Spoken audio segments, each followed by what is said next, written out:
Bueno, retomando la clase de ayer y vamos a comenzar con las principales enfermedades que se detectaban con el tamiz. En el caso del hipotiroidismo congénito, este se presenta como consecuencia de la deficiencia, ya sea absoluta o transitoria de las hormonas tiroideas durante la etapa intrauterina. Y antes del inicio de los programas del tamiz, la incidencia se estimaba de 1 de cada 7,000 a 10,000 recién nacidos vivos, pero con el tiempo se incrementó a 1 de cada 3,000 a 4,000 recién nacidos una vez que se implementaron los programas para tamiz neonatal. Y pues puede ser un hipotiroidismo congénito por un defecto biológico, ya sea en el desarrollo de la glándula tiroides, o sea, una disginesia, o bien que sea un defecto en la síntesis de la hormona tiroidea, que ya sería una dishormogénesis. Igual puede ser un hipotiroidismo transitorio o permanente, que ahorita veremos. La siguiente, por favor. Bueno, entre las principales patologías de hipotiroidismo congénito transitorio encontramos que puede ser un hipotiroidismo asociado a la prematurez, ya que en esta, pues algunos neonatos no presentan una maduración adecuada para producir un nivel suficiente de las hormonas tiroideas, y así un hipotiroidismo asociado. Este suele ser transitorio y usualmente no requiere tratamiento, ya que tiende a recuperarse rápidamente. Si se recomienda, perdón, un seguimiento con TSH y la T4 hasta confirmar la resolución de la alteración. Y también puede estar asociado al uso de fármacos antitiroideos durante el embarazo. Por otra parte, pues también puede ser de tipo inmunológico en caso de que la madre presente alguna patología autoinmune asociada a la glándula tiroides, que se mencionaba que podría ser por una tiroiditis de Hashimoto, que puede provocar que parte de los anticuerpos pasen al neonato, produciéndose pues un hipotiroidismo asociado. O bien por un déficit de yodo. Y en el caso del hipotiroidismo congénito permanente, las principales etiologías asociadas son la disginesia tiroidea, clasificándose a la vez como genesia tiroidea, hipoplasia o ectopía, una dishormogénesis tiroidea o insuficiencia hipotálamo-hipoficiaria. La que sigue, por favor. También se puede clasificar según su localización en hipotiroidismo congénito primario, que aquí se debe a la insuficiencia para la síntesis de hormonas tiroideas por una alteración primaria en la glándula tiroides, y de hecho constituye la mayoría de los casos de hipotiroidismo congénito. Y esta, a su vez, como decía, se divide en permanente o transitoria. En el caso de la permanente, pues se puede originar por una disginesia tiroidea, que incluiría agenesia, hipoplasia o ectopía, que ya veíamos, o bien en la transitoria, que también incluía, por ejemplo, lo de déficit de yodo o inmunológico. Y en el caso del hipotiroidismo congénito central, aquí el trastorno puede estar localizado en la hipófisis, y hay un déficit un déficit en la TSH, o bien que sea un trastorno en el hipotálamo y que haya un déficit en la TRH. Cuando es en el hipófisis, podríamos decir que es un hipotiroidismo secundario, y en el caso de que sea, bueno, que el trastorno esté ubicado en el hipotálamo, ya sería un hipotiroidismo terciario. Igual se va a dividir en permanente y transitorio, y en el caso del periférico, este ya sería consecuencia de la resistencia de los tejidos diana. Y pues engloba lo que sería el síndrome de resistencia de las hormonas tiroideas, defectos en el transporte celular de las hormonas tiroideas o un defecto del metabolismo de estas. La que sigue, por favor. Bueno, aquí la mayoría de los pacientes no presentan datos clínicos al nacimiento, o puede ser que tengan pocas manifestaciones o ninguna manifestación clínica al nacer, y estas se van haciendo presentes en el transcurso de los primeros meses de vida. Aquí les puse una tablita que va del primer mes hasta después de los 3 meses, y en cada apartado vemos distintas manifestaciones que corresponden a este tiempo. Pero también hay bibliografía que resalta ciertas manifestaciones clínicas de manera general, como por ejemplo la fontanela posterior amplia, que aquí nos marca mayor a 5 milímetros, que es uno de los hallazgos más frecuentes. Otros datos que igual se presentan si no se inicia un tratamiento oportuno, podría ser la macroglosia, facies tosca, una hernia umbilical, o bien letargia o ictericia prolongada, que aquí, pues, como dice, mayor a 2 semanas. Y la GPC igual marcaba que puede haber bucio si hay una dishormogénesis, o bien que no sea palpable la tiroides a la hora de la exploración cuando hay una disginesia. Y antes de pasar a la siguiente, nada más recalcar que es muy común que se presenten malformaciones congénitas extratiroideas, sobre todo malformaciones cardíacas con anomalias cardíacas o malformaciones neurológicas. La que sigue, por favor. Y como ya decía, pues esta enfermedad debe buscarse mediante el tamiz neonatal debido a los escasos datos clínicos al nacer, igual a la necesidad de iniciar un tratamiento temprano para evitar las secuelas. Existen varias estrategias de detección, las cuales incluyen la medición primaria de la tiroxina T4 y la confirmación con la medición de la hormona estimulante de tiroides, ¿no? La TSH. O igual una medición primaria de TSH o que sea una medición simultánea de ambas. Y pues aquí en el caso de la segunda estrategia, una concentración de TSH mayor a 40 miliunidades por litro o mayor a 20, acompañada de una T4 menor a 5 nanogramos por decilitro, serían 100% específicos para el diagnóstico de un hipotiroidismo congénito permanente y ya meritaría el inicio de tratamiento. Y también para la confirmación se pueden realizar otras pruebas, por ejemplo el perfil tiroideo, en donde nada más faltaría agregar aquí lo de la tiroxina libre, que sería mayor a 0.8 nanogramos por decilitro de suero. Y en cuanto a los estudios de gabinete, aquí pues, si bien el tratamiento no tiene que retrasarse hasta los estudios de imagen, lo que es la gamografía y el ultrasonido son de utilidad para conocer la etiología. Aquí una vez confirmado el caso por el perfil tiroideo, se realiza para conocer la ubicación y cantidad de tejido tiroideo. Y en el caso de la determinación de edad ósea, son estudios complementarios que se deben realizar mediante la radiografía. Y esto más que nada porque una edad ósea retrasada pues es un dato de hipotiroidismo congénito que indica el grado de deficiencia de las hormonas tiroideas. La que sigue, por favor. Y para el tratamiento, la levotiroxina es el tratamiento de elección. El objetivo pues sería alcanzar un neurodesarrollo y un crecimiento correspondiente. Y las metas bioquímicas del tratamiento son estas, que sería normalizar la concentración de T4 libre lo más pronto posible, es decir, en la primera semana de iniciada la sustitución. Bueno, la siguiente es mantener la T4 libre en la mitad superior de los rangos de referencia acordes con la edad, que ahorita les voy a enseñar una tablita, y que la concentración de TSH se mantenga entre 0.5 y 2 miliunidades por litro a partir del primer mes del tratamiento. Y pues se tiene que administrar en forma de tabletas medidas y suspendidas en algunos mililitros de agua mediante una cuchara. La dosis diaria debe ser de 10 a 15 nanogramos por kilogramo día, y siempre va a ser necesario verificar los niveles séricos de T4 total o libre y de TSH entre 1 y 2 semanas después de iniciar el tratamiento. La que sigue, por favor.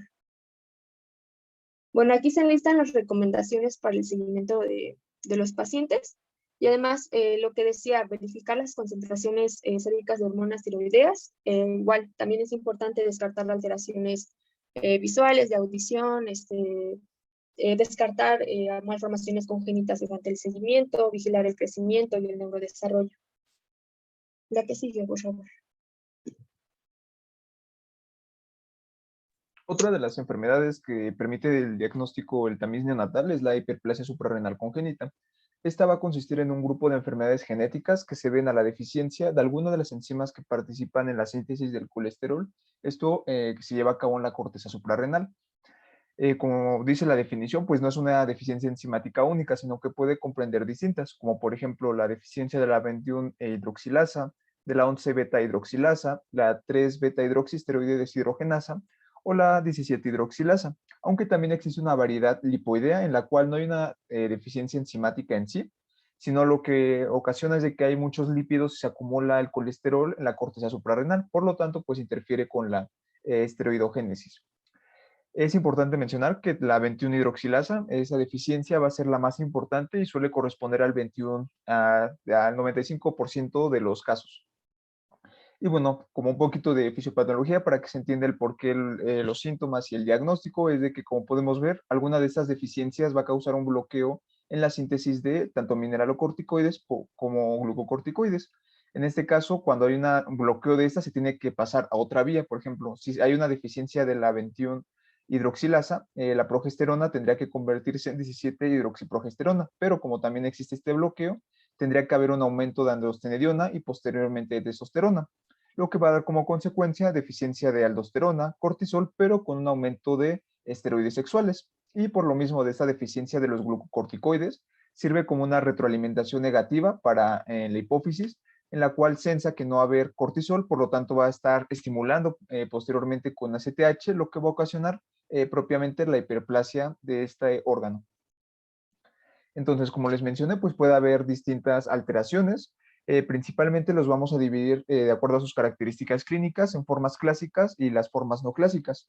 Las formas clásicas se deben a una deficiencia completa de hormonas y va a aparecer en el periodo neonatal. Y aquí tenemos dos variedades, una variedad perdedora de sal y una variedad virilizante simple.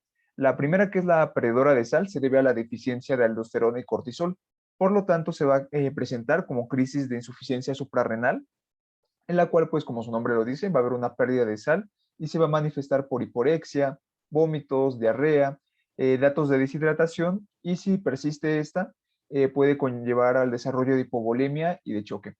Mientras que la forma virilizante simple, en este caso se debe al exceso de andrógenos, y esta puede aparecer prácticamente desde la etapa gestacional. Por lo tanto, al momento del nacimiento, los niños pueden presentarse con macrogenitalismo e hiperpigmentación, mientras que las niñas se presentan con diversos grados de virilización que se evalúan por medio de la escala de Prader, la cual es la que se encuentra acá abajo. Y como pueden ver, se evalúan 5 estadios, que puede variar desde un estadio 1 en el que hay una ligera hipertrofia del clítoris, hasta un estadio 5 en el cual, aparte de la hipertrofia del clítoris, hay una fusión de los labios mayores, lo que conlleva a una apariencia muy similar a genitales masculinos. Mientras que las formas no clásicas se van a presentar por una deficiencia moderada de las enzimas, lo que va a ocasionar que no aparezca este cuadro en el periodo neonatal, sino que va a aparecer prácticamente en la pubertad o en la adolescencia, y se puede dividir en sintomática y asintomática.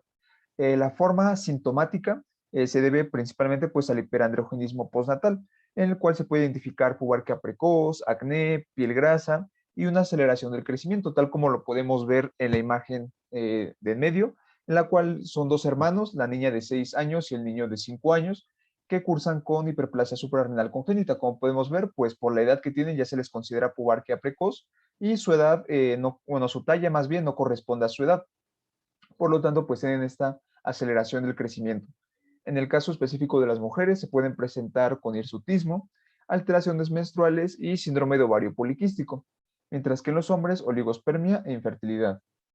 Mientras que en el cuadro de asintomático, en este caso no tienen manifestaciones clínicas realmente importantes, sino lo que más importa son las alteraciones hormonales, y esto se puede llevar a cabo por un diagnóstico de laboratorio. En este caso, el diagnóstico se establece de manera bioquímica y genética. Los estudios bioquímicos más importantes es el aumento de la 17-hidroxiprogesterona, androstenediona y testosterona. Eso, como les expliqué anteriormente en el esquema de la esteroidogénesis, como hay una deficiencia de algunas enzimas, se suelen acumular algunos otros sustratos, que son estos los más importantes. También puede haber un aumento de la renina, disminución de aldosterona y cortisol, y se pueden llevar a cabo pruebas de estimulación con ACTH. El diagnóstico prácticamente se establece con el bioquímico, aunque en ocasiones se puede referir a un diagnóstico genético, pero realmente esto ya no es tan recomendado, ya que suelen ser estudios caros, y con el diagnóstico bioquímico pues ya se establece. En el caso del genético se pueden utilizar los MLPA, que es la prueba de amplificación múltiple por sondas ligadas, o secuenciación tipo Sanger, que permite la identificación de la mutación puntual.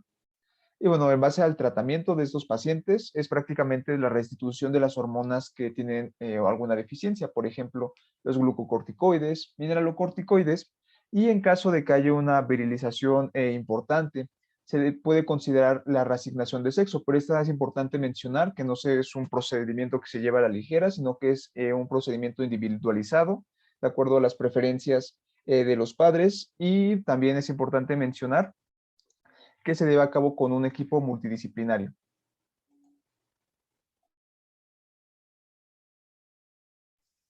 La siguiente enfermedad es la fenilcetonuria, que pues la vamos a definir como una enfermedad o un trastorno de tipo EIM, error innato metabólico, y este está causado por una actividad deficiente de la enzima fenilalanina hidroxilasa, y pues el cuadro clínico se caracteriza por retraso mental, hipopigmentación, crisis convulsivas y un olor inusual, que realmente pues varía la bibliografía, pero o sea, hay una bibliografía que está muy viejita que decía que era como un olor a humedad y a ratón, pero se me hace como algo muy fuerte. Entonces, pues es realmente un olor inusual.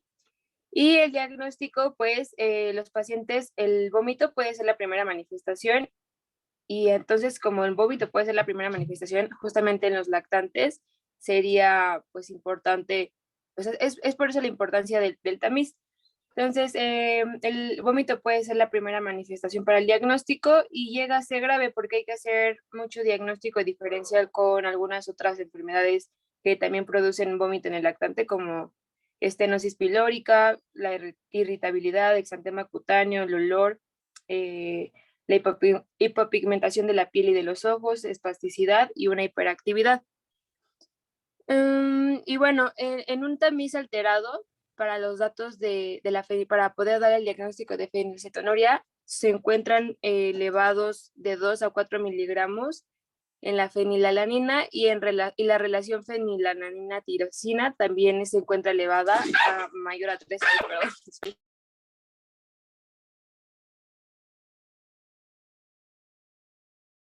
Ya, perdón, es que me perro. Y bueno, estos pacientes con un buen apego al tratamiento pues tienen un pronóstico muy, muy bueno en su desarrollo. Entonces hay que evitar ciertos alimentos, y sin un tratamiento adecuado el paciente va a desarrollar pues retraso mental, un coeficiente menor a 30, vómito y el cuadro clínico clásico. La siguiente, por favor.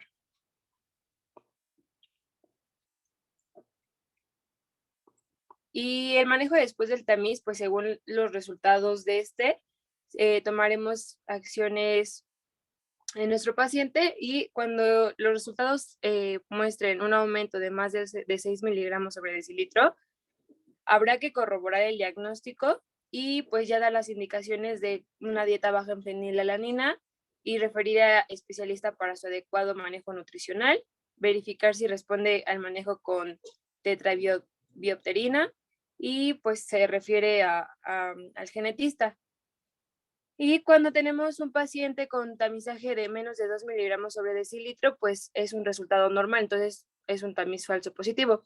Muchos de los tamizajes, cuando salgan algo positivo, no tenemos que dar el tratamiento luego, sino pues confirmar nuestro diagnóstico. La siguiente, por favor.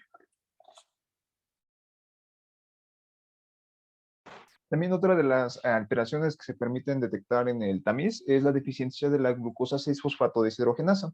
Esta va a ser una enfermedad genética con herencia ligada al cromosoma X, que va a ser producto de esta deficiencia enzimática. Es también importante mencionar que se le considera como la deficiencia enzimática más común a nivel mundial, y se debe a la mutación del gen G6PD, que se encuentra, pues como lo mencioné, en el cromosoma X. Y bueno, esto es importante de mencionar del cromosoma X, ya que los varones suelen ser más afectados, pues debido a que solo tienen un cromosoma X, y las mujeres pueden tener un fenómeno de inactivación de cualquiera de estos, que permite pues la mejoría de los síntomas, o más bien que no se presenten tan grave como en el caso de los hombres. Un poco de la fisiopatología igual, para poder entender por qué se ocurren estos síntomas, es de que la glucosa 6-fosfato es una de las enzimas que participan en la vía de las pentosas, y de esta manera, aparte de sintetizar ribosa, que es una de las principales funciones de esta vía, también se permite la formación de NADPH, la cual es un potente antioxidante que va a proteger a las células de las especies reactivas de oxígeno. Por lo tanto, si hay una deficiencia de esta, pues va a haber una deficiencia también del NADPH. Por lo tanto, pues al haber una deficiencia de esta, se acumulan las especies reactivas de oxígeno, principalmente en momentos en los que se pueden o se suelen desarrollar más, como por ejemplo en las infecciones o en la administración de algunos fármacos. Y esto va a afectar principalmente a los eritrocitos, que son muy sensibles a estas especies reactivas de oxígeno, y producir crisis hemolíticas. Las manifestaciones clínicas de esta va a depender prácticamente de la etapa en la cual se presente. ya que en el caso de los recién nacidos, durante esta etapa los neonatos van a tener un mayor riesgo de desarrollar hiperbilirrubinemia y su complicación más grave, que es el kernicterus. Y esto, bueno, ya lo revisamos anteriormente en los temas pasados.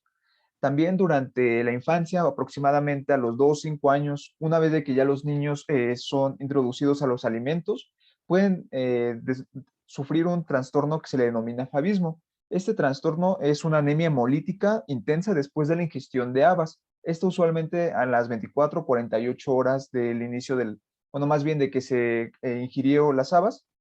Y este cuadro suele remitir de 2 a 6 días después del cuadro. Y este se caracteriza pues por lo mismo de las crisis hemolíticas en la cual hay malestar general, letargia, náuseas y vómito, dolor abdominal, escalofrío, temblores, fiebre, hemoglobinuria, en casos más graves ictericia e insuficiencia renal. También ya en la edad adulta suele no presentarse lo anterior, sino que las crisis hemolíticas se desarrollan por circunstancias en las cuales pues aumenten las especies reactivas de oxígeno, como les había mencionado, como pueden ser algunos fármacos, como pueden ser la cloricina, hidroxicloricina, dapsona o cualquiera de estos fármacos que les puse en esta tablita, ya que en estos casos pues ocasionan alteraciones también hepáticas que conllevan al desarrollo de estas crisis hemolíticas y también durante las partes de las infecciones. El diagnóstico principalmente es por el tamiz neonatal, el tamiz metabólico, aunque también se pueden desarrollar algunas alteraciones en laboratorio, como por ejemplo, por las mismas crisis hemolíticas, pueden presentar anemia normocítica normocrómica, una hiperbilirrubinemia indirecta, disminución de la aptoglobina y aumento de la LDH, leucocitosis, por la anemia, pues la disminución de hemoglobina y hematocrito, y por el tipo de anemia que es hemolítica, el desarrollo de poiquilocitosis, reticulocitosis, esferocitos, también esquistocitos, y las células llamadas bite cells o células mordidas y la presencia de cuerpos de Heinz.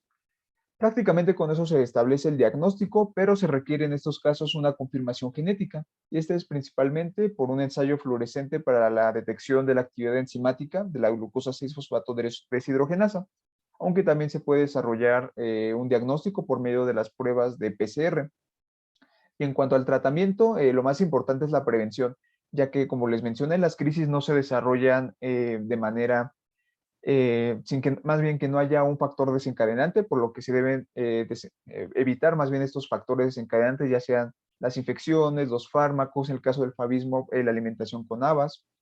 En el caso de los recién nacidos que tengan hiperbilirrubinemia, se puede optar por fototerapia. Y en los casos graves de la anemia hemolítica, se puede optar por transfusión sanguínea, el empleo de ácido fólico y en casos de insuficiencia renal como una complicación de esta, se puede recurrir a la hemodiálisis.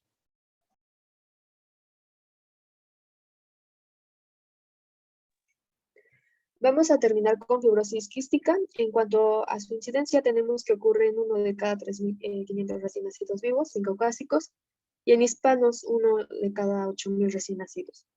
Y pues, ¿qué es esta enfermedad?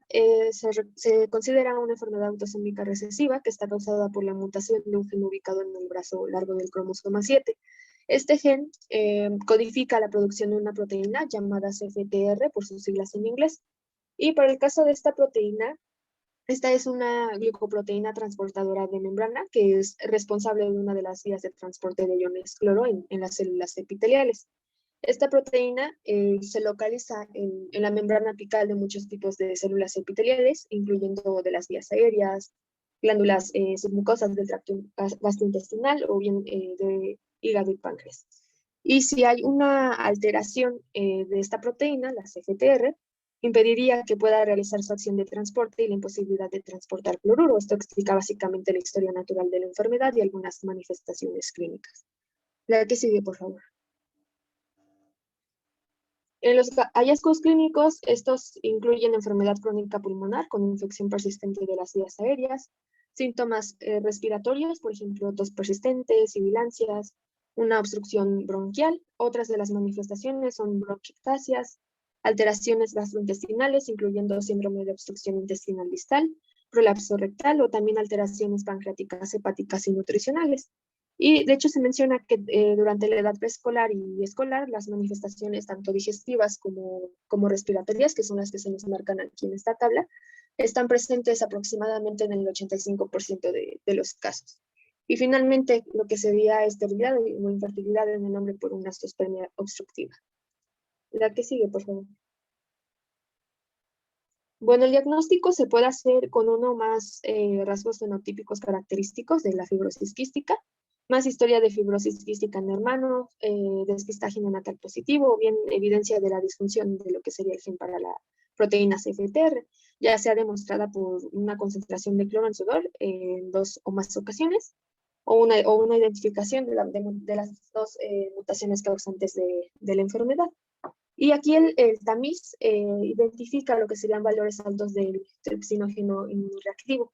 Es común que los niveles en suero se eleven en las primeras semanas de vida en los recién nacidos, con fibrosis quística obviamente, pero puede ser que este sea transitorio. Entonces, un nivel elevado de este tripsinógeno no es específico de la fibrosis quística, ya que puede ser que se muestren elevaciones, ¿no? en los primeros días. Y por eso mismo, pues se desarrollaron protocolos basados en una segunda prueba de este tripsinógeno con análisis posteriores, que sería una vez que resulte elevado el estudio, que sería mayor a 60 nanogramos por mililitro, el paso siguiente sería repetir la prueba, o sea, repetir el análisis de tripsinógeno, ya sea a la segunda, perdón, o a la tercera semana, y también se pueden realizar estudios ya de mutaciones. Finalmente, pues en todos los casos sospechosos se tienen que confirmar con 2 test del sudor, que sería así como vemos aquí en este diagrama, que sería, tenemos sospecha clínica, ya se hizo el tamiz neonatal, mostró niveles elevados, hacemos test del sudor. Se dice que la confirmación pues se va a basar en cifras elevadas en cloro, en lo que sería en el sudor, mayor a 60 milimoles por litro. Y pues así se confirmaría el diagnóstico de la fibrosis quística. La que sigue, por favor. En cuanto al manejo actual de la fibrosis quística, pues se sustenta en estos puntos, que sería mantener la vía aérea libre de secreción, que tiene como objetivo limpiar las vías respiratorias de secreciones, que pues pueden tener concentraciones de bacterias, celostasas, citocinas, etc. Mantener la vía aérea libre de infección, ya sea con antibiótico, mantener un estado nutricional óptimo, que sería adecuado a las necesidades del neonato, ya sean necesidades dietéticas de una forma equilibrada, variada o adecuada, ¿no? En la edad. Y un manejo en un centro especializado multisistémico, donde el paciente pues tiene que ser visto por un equipo especializado en la enfermedad y donde se encuentra la solución a toda la problemática de manera pues oportuna, integral y sistemática. La que sigue. Y pues con esto terminaríamos toda la exposición de tamiz neonatal. Muy bien. ¿Alguna pregunta, muchachos? Bueno, antes que nada, bueno, quisiera disculparme por el evento de ayer, pero bueno, desgraciadamente se presentó esta situación y bueno, se murió el paciente al final del camino, ¿no? Pero bueno, son situaciones en que pues a lo mejor no es la primera ni la última vez que suspendo una clase, ¿verdad? Y sí les pido su comprensión. Tocante al tema, bueno, el tema estuvo bien desarrollado, esto es con la finalidad de que últimamente le han dado mucha boga o mucho énfasis, sobre todo al tamiz cardiológico, al tamiz oftálmico y al tamiz de la audición. De hecho, nosotros estamos obligados a que todo niño que nazca, independientemente de la edad gestacional, si nosotros notamos alguna alteración, tenemos que estar obligados a realizarles el famoso tamiz, ¿sí? Actualmente, una condición, como bien mencionaron sus compañeros, es la presencia de algún soplo. Estamos obligados nosotros a descartar cardiopatías. Entonces, ya últimamente se ha súper especializado esta situación.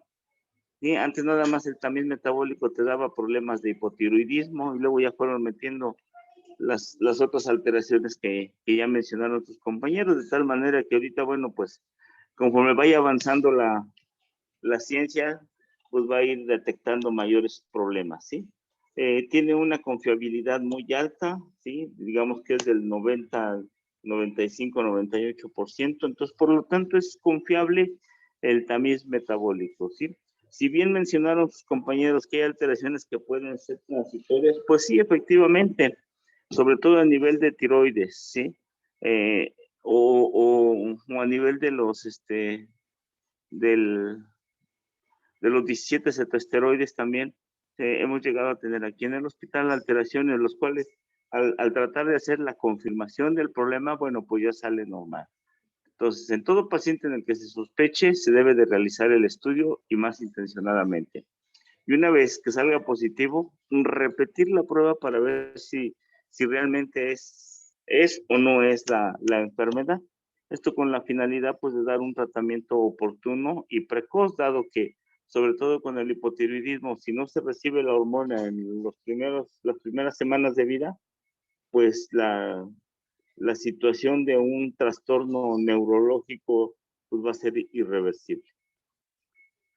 Está bien, ¿algo más que quieran hablar, muchachos? Que creo que ya la semana que entra se reincorporan a los hospitales, ¿no? Sí, doctor. Sí, doctor. Sí, doctor. Perfecto. Bueno, ¿qué tema es el que sigue?